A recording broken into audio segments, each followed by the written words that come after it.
আসসালামু আলাইকুম বন্ধুগণ, আমি একটা পিঠা নতুন বানাইতেছি আমার নাতির কুড়িটা।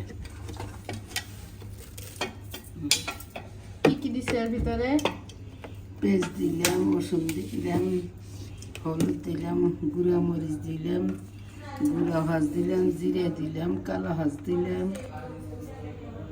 এই তো লবণ দিতেছি দিলাম, দিলাম ময়দা দিলাম,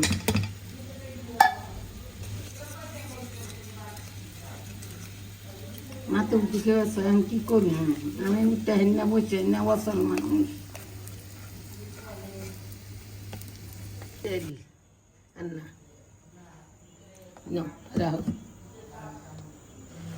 এটা হচ্ছে গিয়ে আধা ঘন্টার মতো রেস্টে রাখা হয়েছিল।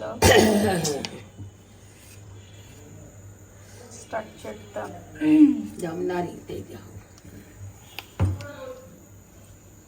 নুন আছে কি বলতে তো দেখে না লবণ হয়েছে।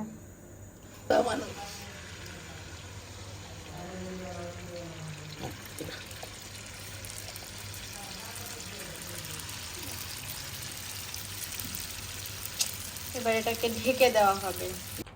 জাল কমিয়ে দেওয়া হয়েছে আর এটাকে ঢেকে দেওয়া হয়েছে। এটা খেতে খুবই টেস্টি আর আমার খুবই ফেভারিট।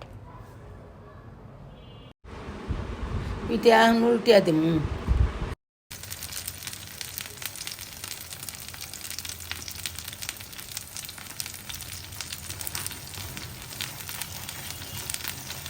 তোমরা তখন বানাইলাম, এখন অফ করে দিব, চুলা হয়ে গেছে।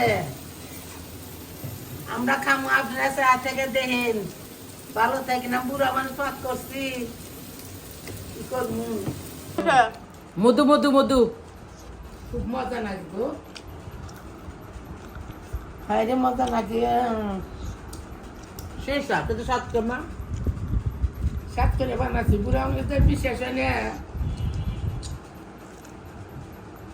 3 নম্বর চলে আমারও 3 নম্বর। হ্যাঁ, আমার 3 নম্বর চলে। তোমার কয় নম্বর চলে? 2 নম্বর। লেখাপড়া মাত্র শুরু করছে, লেখা বলতে প্রবলেম হচ্ছে। কত নাম্বার? আমার 3 নম্বর শেষ।